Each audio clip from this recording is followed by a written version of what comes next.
Kadambari silks లో కళ్యాణ కమనీయం సెల్ మార్చ్ 6 నుండి 19 వరకు ప్రతి 15,000 బ్రైడల్ సారీస్ కొనుగోలుపై ఒక గోల్డ్ కాయిన్.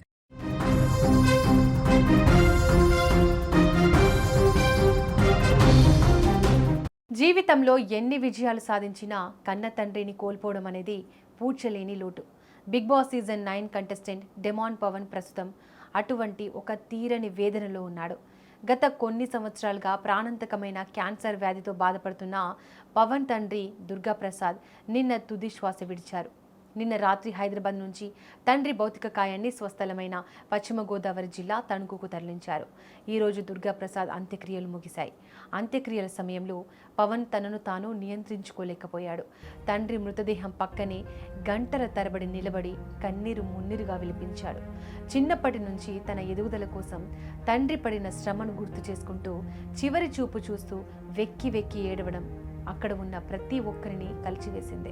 తన జీవితంలో అతిపెద్ద సపోర్ట్ను కోల్పోయానన్న బాధ పవన్ ముఖంలో స్పష్టంగా కనిపించింది. ఆ కన్నీటి వీడ్గోలు చూసిన బంధువులు, స్నేహితులు కూడా కంటతడి పెట్టారు. కష్టకాలంలో మిత్రుడికి తోడుగా నిలిచేందుకు బిగ్ బాస్ తోటి కంటెస్టెంట్ రీతు చౌదరి, ఇమాన్యుయల్ ప్రత్యేకంగా తణుకు చేరుకున్నారు. డెమాన్ పవన్, రీతు చౌదరి మధ్య బిగ్ బాస్ హౌస్లో ప్రత్యేకమైన అనుబంధం ఉంది. వీరిద్దరూ కేవలం ఆటలోనే కాదు, వ్యక్తిగతంగా కూడా ఒకరికొకరు ఎంతో గౌరవం ఇచ్చిపుచ్చుకుంటారు. ఆ బాండింగ్ ఇక్కడ మరోసారి బయటపడింది. పుట్టెడు దుఃఖంలో ఉన్న పవన్ను రీతు చౌదరి దగ్గరకు తీసుకొని ఓదారుస్తున్న దృశ్యాలు అందరినీ ఎమోషనల్కు గురిచేస్తున్నాయి. తోటి కంటెస్టెంట్గా కాకుండా ఒక సొంత మనిషిలా ఆమె పవన్కు ధైర్యం చెప్పే ప్రయత్నం చేసింది. అటు ఇమాన్యుయల్ కూడా పవన్ వెంటే ఉండి పవన్ను పరామర్శించాడు. బిగ్ బాస్ హౌస్లో పవన్ తన తండ్రి అనారోగ్యం గురించి ప్రస్తావించినప్పుడల్లా రీతు అతడికి మానసిక ధైర్యాన్ని ఇచ్చేది.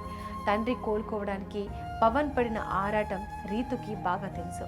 అందుకే ఈ విపత్కర సమయంలో ఆమె పవన్ను ఒంటరిని చేయకుండా తన వంతుగా అండగా నిలబడింది.